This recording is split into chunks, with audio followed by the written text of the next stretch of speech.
بسم الله الرحمن الرحيم نحمده ونصلي ونسلم على رسوله الكريم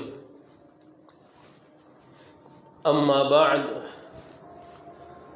فأعوذ بالله من الشيطان الرجيم بسم الله الرحمن الرحيم سبحان الذي أسرى بعبده ليلا من المسجد الحرام إلى المسجد الأقصى الذي باركنا حوله لنريه من آياتنا صدق الله العظيم۔ اللہ تعالی نے کائنات کو وجود عطا فرمایا اور پھر اس دنیا کو انسان کے لیے وجود عطا فرمایا،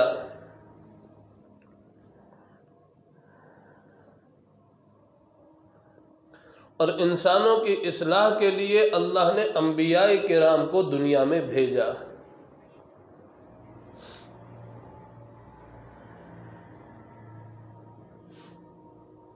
سب سے پہلے انسان کی اصلاح کیسے ہو تو اللہ جل شانہ نے سب سے پہلے انسان ہی کو نبی بنا کر دنیا میں بھیجا۔ حضرت آدم آسمانوں سے زمینوں پر آئے اور زمین پر آنے کے بعد انہیں نبوت عطا کی گئی، تو پہلے انسان کو ہی نبی بنایا تاکہ وہ دیگر لوگوں کی اصلاح کر سکے، ان کی تربیت کر سکے، انہیں رب کے ساتھ جوڑ سکے۔ اور پھر اللہ جل شانہ نے انبیاء کو بہت سے معجزے بھی عطا فرمائے۔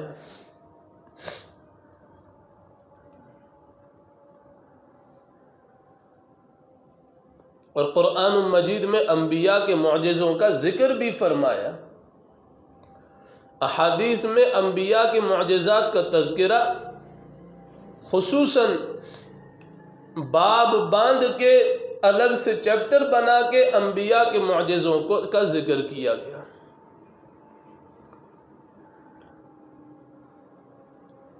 تو آج کے نوجوان نسل کو انبیاء کے معجزوں سے روشناس کروانا بھی انتہائی ضروری چیز ہے، اس لیے کہ ہم قرآن مجید میں جب پڑھتے ہیں، اس کا ترجمہ پڑھتے ہیں، تفسیر پڑھتے ہیں، تو نئی نسل کو یہ محسوس ہوتا ہے یہ صرف قصے ہیں،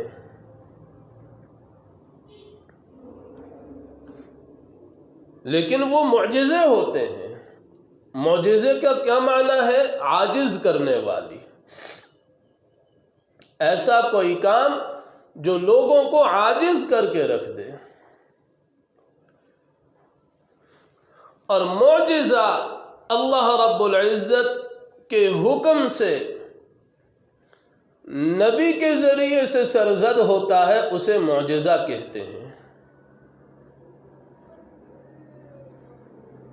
معجزے کا ظہور نبی سے ہوتا ہے اور وہ اللہ کے حکم سے ہوتا ہے۔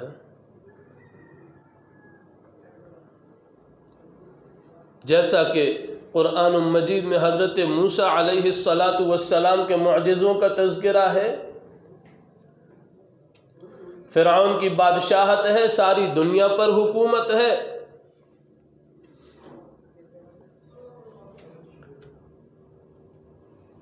تو حضرت موسیٰ اور ہارون دعوت حق دینے گئے، نہیں مانا، وہ سمجھا یہ کوئی جادو ہے۔ تو اس زمانے میں اور یاد رکھیں اللہ جل شانہ ہر نبی کو اس کے زمانے کے مطابقت سے تعلق رکھتا ہوا معجزہ عطا فرماتے ہیں۔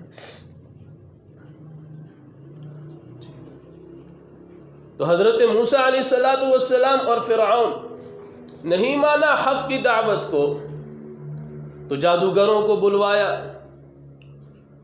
سارے جادوگروں نے جادو چلایا، تو رسیوں سے سانپ بن گئے۔ اللہ جل شانہ نے حضرت موسیٰ علیہ السلام کو حکم عطا فرمایا کہ موسیٰ اپنا عصا پھینک دو۔ قال القیہا یا موسیٰ، اے موسیٰ اپنے عصا کو پھینک دو۔ فَأَلْقَاهَا فَإِذَا هِيَ حَيَّةٌ تَسْعَى، حضرت موسیٰ علیہ السلام نے اپنے عصا کو زمین پر پھینکا تو وہ اژدہا بن گیا۔ اور ان جادوگروں نے جو اپنا جادو چلایا تھا، حضرت موسیٰ علیہ السلام کی لاٹھی سے اللہ کے حکم سے بننے والے اژدہے نے ان سب کو ایک لقمہ بنا دیا۔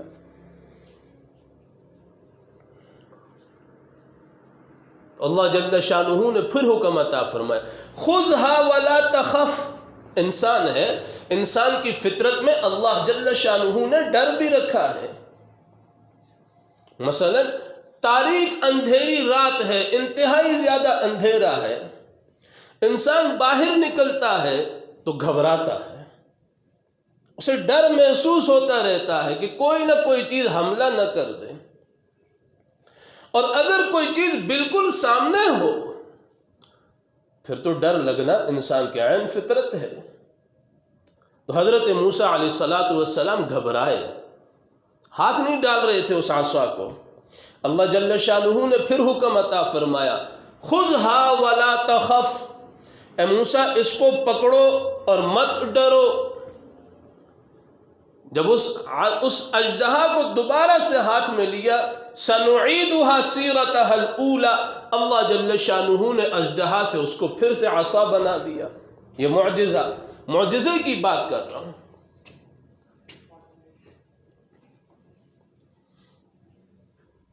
ان جادوگروں نے جب دیکھا وہ سمجھ گئے کہ یہ کوئی جادو نہیں چلایا حضرت موسیٰ نے، سمجھ گئے تھے، اسی لیے تو ایمان لے آئے، اور ایسا ایمان لے آئے کہ قرآن ان کے ایمان کا تذکرہ کرتا ہے۔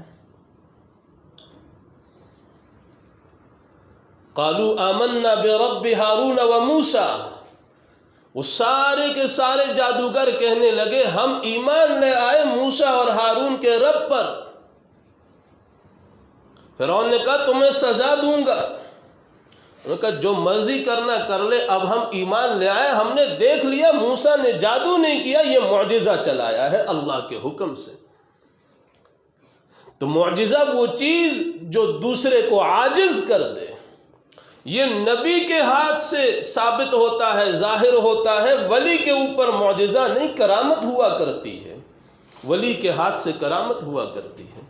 ولی کی کرامت دلیل نہیں ہوا کرتی، نبی کا معجزہ بھی دلیل ہوا کرتا ہے۔ تو قرآن مجید اور احادیث میں جو انبیاء کے معجزے بیان کیے گئے، یہ صرف قصے کہانیاں نہیں ہیں، یہ اللہ جل شانہ نے اس کے اندر بہت بڑے سبق اور اسرار اور رموز رکھے ہوئے ہیں۔ ان جادوگروں سے فرعون نے کہا لَأُقَطِّعَنَّ أَيْدِيَكُمْ وَأَرْجُلَكُمْ مِنْ خِلَافٍ وَلَأُصَلِّبَنَّكُمْ فِي جُذُوعِ النَّخْلِ، میں ضرور بالضرور تمہارے ہاتھوں اور پاؤں کو مخالف سمت سے کاٹ دوں گا، دائیں ہاتھ اور بائیں پاؤں کو، یا بائیں ہاتھ اور دائیں پاؤں کو، میں تمہیں درختوں کے ساتھ لٹکا کے تمہیں سولی چڑھاؤں گا۔ لیکن معجزہ تھا نا موسیٰ کا، انہوں نے کیا کہا جو مرضی کر لے، اب تو جو مرضی کر لے، ہم موسیٰ اور ہارون کے رب پر ایمان لے آئے۔ تو معجزہ حضرت سیدنا ابراہیم علی نبینا علیہ السلام، اور ایسا بھی نہیں کہ یہ لوگ کوئی جاہل لوگ تھے، جاہل نہیں تھے، یہ بڑے صاحب فن، ماہر علم، ہر چیز میں مہارت رکھنے والی قومیں تھیں، لیکن ناواقف تھی تو صرف اور صرف وحی الہی سے ناواقف تھی۔ انبیاء جو وحی اللہ رب العزت بھیجتے انبیاء پر، یہ لوگ اس سے ناواقف تھے، جاہل نہیں تھے، پڑھی لکھی قومیں تھیں۔ کیسی پڑھی لکھی قومیں تھیں. حضرت ابراہیم کا زمانہ، حضرت موسیٰ کا زمانہ، یہ وہ زمانہ ہے کہ اس زمانے میں کیمسٹری انتہائی عروج کے اوپر تھی. علم فلکیات انتہائی عروج پر تھا اس زمانے میں. یہ وہ زمانہ تھا کہ جب دوربین تو بنی، اسی زمانے کی بات کر رہا ہوں، لیکن اسی قوم، اسی زمانے کے لوگوں نے زمین پر بیٹھے بیٹھے چھ جو آسمان کے اوپر سیارے ہیں ان کا علم زمین پر بیٹھے بیٹھے لگایا تھا، آسمانوں پر گئے نہیں تھے. 6 سیاروں کا پتہ لگا لیا تھا. ایسی قوم عاد اور سمود پہاڑوں کو تراشتے، ایک پتھر نہیں گرتا تھا پہاڑ کے اندر سے. کمرے بناتے، ٹیبلیں لگاتے، کرسیاں بناتے، ساری زندگی گزار دیتے اسی ایک کمرے کے اندر. آج بھی وہ آثار، وہ کھنڈرات آج بھی موجود ہیں، لوگ دیکھنے جاتے ہیں. تو حضرت ابراہیم علیہ السلام جب آئے تو ابراہیم کے زمانے میں لوگ سورج اور آگ کی پوجا کرتے تھے. سورج اور آگ کو اپنا معبود سمجھتے تھے. اس لیے کہ کیمسٹری کا ایک فارمولہ ہے کہ انسان کی زندگی کے لیے حرارت لازمی ہے. اگر جس جگہ پر حرارت نہیں ہوتی وہاں کسی چیز کا وجود نہیں ہوتا. قطب شمالی وغیرہ میں آپ دیکھ لیجئے، جہاں حرارت نہیں ہے وہاں پانی ہے، ان پانیوں کے اندر مچھلیاں نہیں ہیں.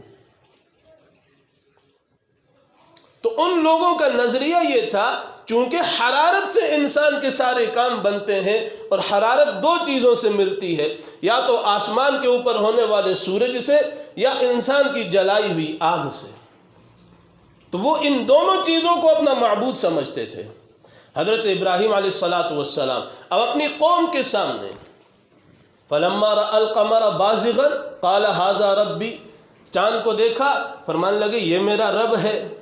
لیکن جب چاند غروب ہو گیا، ختم ہو گیا، ڈھل گیا، تو کہنے لگے یہ تو رب نہیں ہو سکتا. فَلَمَّا رَأَى الشَّمْسَ بَازِغَةً قَالَ هَذَا رَبِّي هَذَا أَكْبَرُ، کیونکہ قوم سورج کی پوجا کرنے والی تھی. سورج کو دیکھا، کہنے لگے یہ تو چاند سے بھی بڑا ہے، یہ میرا رب ہے.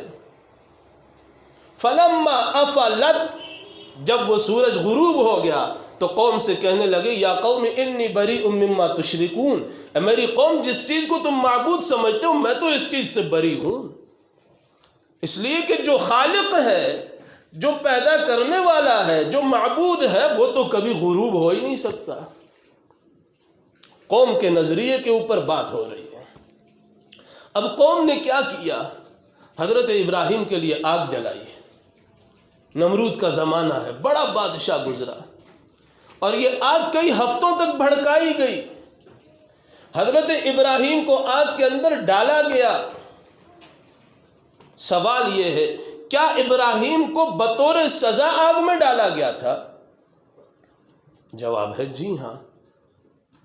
لیکن اگلی چیز بھی یہ ہے، انہوں نے حضرت ابراہیم کو آگ کے حوالے اس لیے کیا تھا کہ ان کے نزدیک آگ خدا ہے. انہوں نے ابراہیم کو اپنے خدا کے حوالے کیا تھا.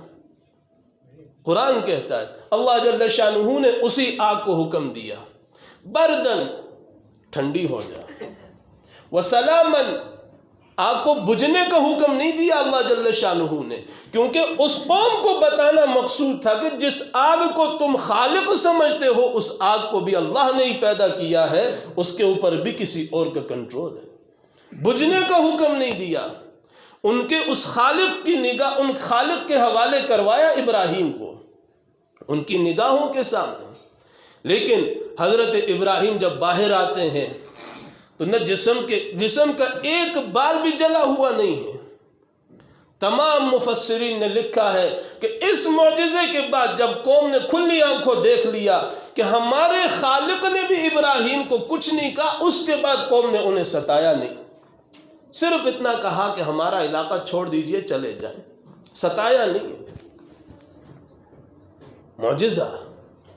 حضرت موسیٰ کے زمانے میں علم طب انتہائی عروج پر تھا، کیمسٹری بڑے عروج پر تھی، بڑے علم فضل والے لوگ تھے، ماہر فن تھے. فرعون کی جو لاش ہے، جو اس کی نعش، لفظ نعش ہے، ان لوگوں نے کس طریقے سے اس کو سنبھالا،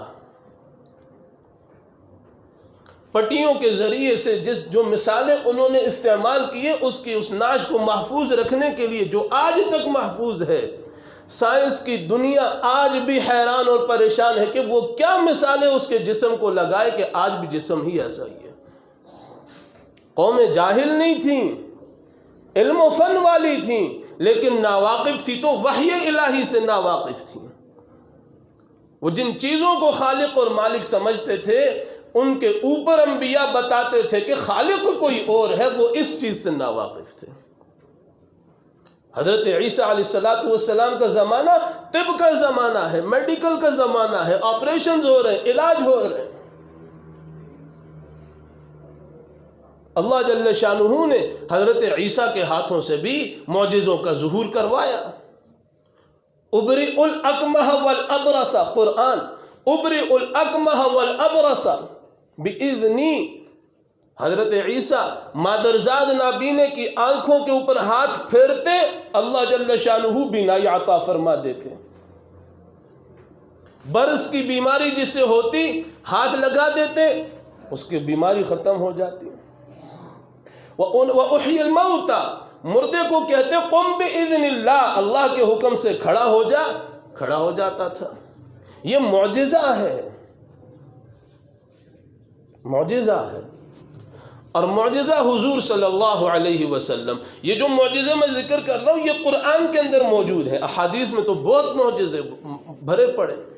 حضور صلی اللہ علیہ وسلم حضرت عیسیٰ کے 571 سال بعد تشریف لائے، عیسوی سالوں کے اعتبار سے۔ آپ علیہ السلام کا سب سے بڑا معجزہ یہ قرآن مجید ہے، قرآن مجید سب سے بڑا معجزہ، الفاظ کے اعتبار سے بھی، معانی کے اعتبار سے بھی، مضامین کے اعتبار سے بھی، انسان کی طبیعت کے اعتبار سے بھی قرآن حضور کا سب سے بڑا معجزہ ہے۔ ایسا نہیں کہ اس معجزے کو چیلنج نہیں کیا گیا۔ عرب کی دنیا میں بڑے بڑے فصیح اور بلیغ شعراء رہا کرتے تھے، انتہائی بڑے فصیح اور بلیغ شاعر ہوا کرتے تھے۔ سورۃ الکوثر کے مقابلے میں ایک سورت لکھنا چاہیے، کیونکہ قرآن نے چیلنج کیا، فَأْتُوا بِعَشْرِ سُوَرَ فَأْتُوا بِسُورَ، 10 آیات لے آؤ، کوئی ایک سورت اس قرآن جیسی لے آؤ۔ بناتے گئے، لکھتے گئے، لیکن ہر شاعر جب لکھتا تو اس کے بعد کہتا نہیں بھائی، یہ جو وحی اتری ہوئی ہے نا، حضور جو پڑھ رہے، یہ شاعر نہیں ہے، یہ شاعر کا کلام نہیں ہے، کیونکہ مشرکین مکہ حضور کو شاعر کہتے تھے۔ اِنَّهُ لَقَوْلُ رَسُولٍ کریم، اللہ نے فرمایا وہ شاعر نہیں ہے، یہ تو قول ہے کس کا؟ ایک معزز رسول کا قول ہے۔ سورۃ الفیل کے مقابلے میں انہوں نے سورت بنائی، لیکن ہر شاعر جب لکھتا تو اپنے لکھے ہوئے کو ٹھکراتا اور حضور صلی اللہ علیہ وسلم کے پڑھے ہوئے کلمات کے متعلق کہتا کہ بھائی یہ شاعرانہ کلام نہیں ہے۔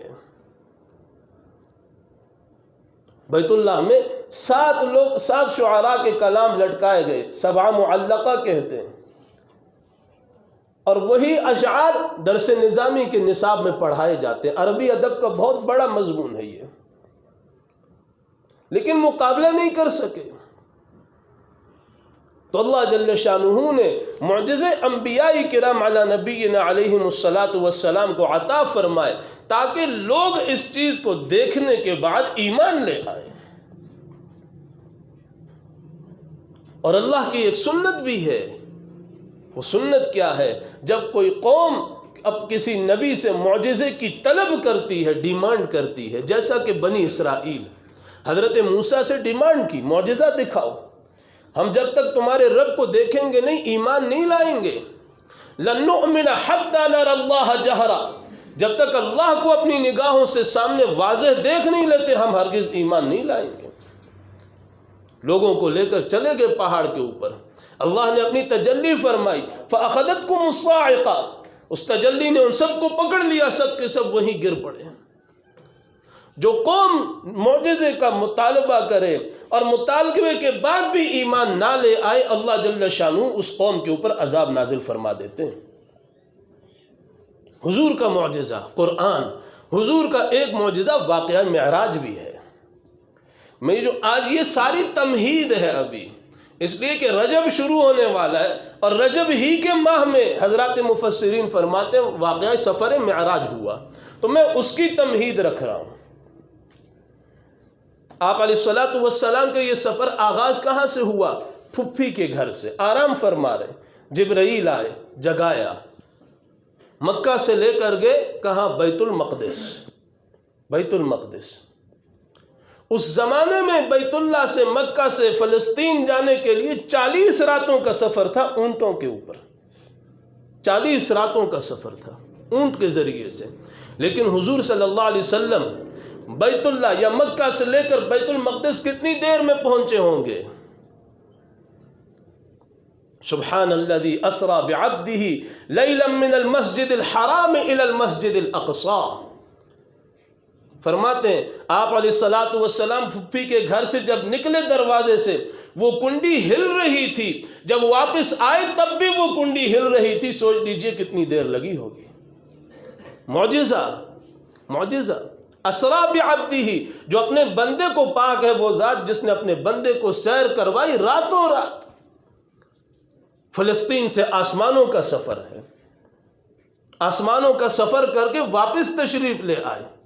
اب قوم کو بتایا، مان نہیں رہے، سوالات شروع کر دیے۔ اچھا بھائی، آپ کہتے ہیں کہ میں ایک ہی رات میں یہاں سے فلسطین گیا، وہاں سے آسمانوں کا سفر کیا، چلیں اوپر کی باتیں چھوڑیں، فلسطین کے حالات بتائیں۔ بتائیں مسجد اقصی کے کتنے دروازے ہیں، کتنی کھڑکیاں ہیں، روشندان کتنے ہیں، صفیں کتنی ہیں۔ ایک آدمی کسی مسجد میں 40-45 سال لگاتار نمازیں پڑھ رہا ہو تو گھر والے اس سے ایسے سوالات نہیں کرتے کہ بھائی آپ ایک مسجد جا رہے ہیں ذرا بتائیں تو اس کی کتنی کھڑکیاں ہیں۔ ایسے سوالات نہیں ہوتے۔ حضور صلی اللہ علیہ وسلم سے یہ سوالات کیے مشرکین مکہ نے۔ آپ علیہ الصلوۃ والسلام فرماتے ہیں، حطیم، یہ جو حطیم ہے، فرماتے ہیں میں یہاں تھوڑا اوپر ہو کے کھڑا ہوا، اللہ جل شانہ نے میری نگاہوں کے سامنے بیت المقدس کا سارا نقشہ کھینچ لیا، سارا نقشہ میری نگاہوں کے سامنے کر دیا۔ وہ سوال کرتے رہے، میں دیکھ دیکھ کے ان کو جواب دیتا رہا، دیکھ دیکھ کے جواب دیتا رہا۔ فلسطین، یہ بیت المقدس، مسجد اقصی، یہ رشتہ آج کا نہیں، یہ رشتہ اس زمانے کا مسلمانوں کا چلا آ رہا ہے۔ 16 یا 17 مہینے حضور نے بیت المقدس کی طرف منہ کر کے نمازیں پڑھی ہیں۔ معجزے کی بات کر رہا ہوں۔ حضرت سیدنا صدیق اکبر سے مشرکین کہنے لگے، اے ابوبکر تیرا ساتھی عجیب دعویٰ کر رہا ہے کہ میں راتوں رات مکہ سے فلسطین گیا، وہاں سے آسمانوں پر گیا۔ سیدنا صدیق اکبر نے کہا اگر محمد کہہ رہے ہیں تو یہ سچ کہہ رہے ہیں، یہ جھوٹ نہیں بول سکتے، میرے دوست ضرور ہیں، لیکن اگر وہ کہہ رہے ہیں تو یہ سچ کہہ رہے ہیں۔ تو یہ معجزات ہیں۔ اللہ جل شانہ نے انبیاء کے معجزات کو قرآن بنا کر نازل فرمایا ہے۔ ان کے اندر اسرار اور رموز رکھے ہوئے ہیں، یہ قصے اور کہانیاں نہیں، اس کے پیچھے اللہ نے بڑے اسباق رکھے ہوئے ہیں۔ تو واقعہ معراج کے لیے حضور صلی اللہ علیہ وسلم کے اس معراج کے معجزے کو ظاہر کرنے کے لیے، اس کو سمجھانے کے لیے آج کی نشست میں صرف میں نے معجزے کے اوپر بات کی ہے۔ اللہ جل شانہ ہم سب کو قرآن کی فہم، قرآن کی سمجھ نصیب فرمائے۔ وآخر دعوانا ان الحمد للہ رب العالمین۔